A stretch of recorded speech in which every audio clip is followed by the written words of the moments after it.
Welcome back. Medford running back Paxton Rothmeyer entered a world of his own this season. The captain is the only player in the state to reach 2,000 rushing yards this year. He's the biggest name, but he's far from the only star on this roster. Check out Evan Wilkins. The big man is going to take this one all the way to the house on the Raiders' opening drive. Medford would go up 6. Wilkins showing that burst of speed. No one's catching 24. Then there, it's Rothmeyer's turn. We knew he'd get into the mix. He'd walk in there for the easy TD. Medford up 14-0, and they'd go right back to Wilkins. How blessed is it to have two guys in the backfield like this? One cutback finds his way to the end zone. Declan McCade trying to get the T-Birds on the board before the half, but Wilkins, this kid, all over the gridiron today, recording a pick on the defensive side of the ball as well. The rematch ends the same way. Medford moves on with a big 28-7 win. 6th-seeded Westfield coming down over to Auburndale. The Fighting Eagles, look to keep this season from setting. Opening drive, Blake Rabb hits Peyton Weinfurter. He dives across the pylon, adds 6 to the board. Student section hoping to make some history. Pioneers hoping to get something going.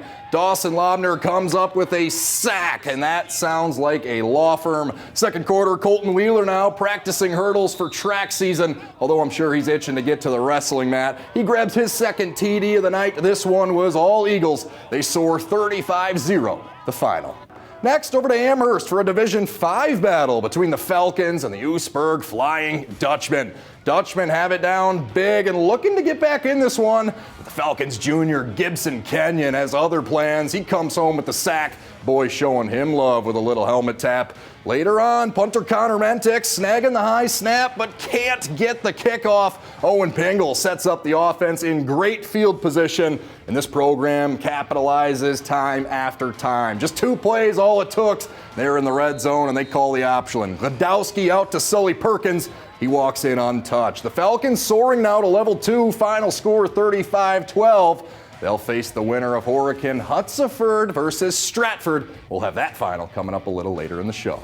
Up north, Northwestern versus Colby. Colby 3-6 on the season, but the Hornets coming in stinging early. Cooper Lawton would look to get going here, but the ball pops loose just yards from the end zone, but that would be a TD. Here we are, though. They're looking to head the other way, and this would eventually race to the edge. That's pitched out to the flats, and it's so long we got to put the burners on. Tigers put the scoring in. So later on now, we're heading the other way, and it is a nuke, but he would run away with it in the second half.